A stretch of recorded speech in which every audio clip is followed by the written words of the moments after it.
What's up everyone, I'm Allan Morrow and welcome to this Trance Plucks tutorial where I'll be showing you how to create different types of trance plucks within Ableton Live. We'll be going over the full creative process of creating interesting call and response plucks, main drive pluck and the tension pluck, while showing you how to make them all work together in the track.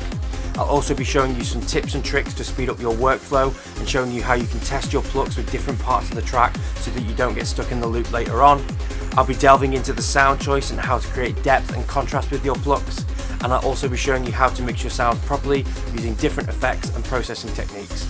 All of this will be done in real time with no pre-planned sounds so that you can learn from the full production process. For more information, check out the full description at allanmorrowstudios.com.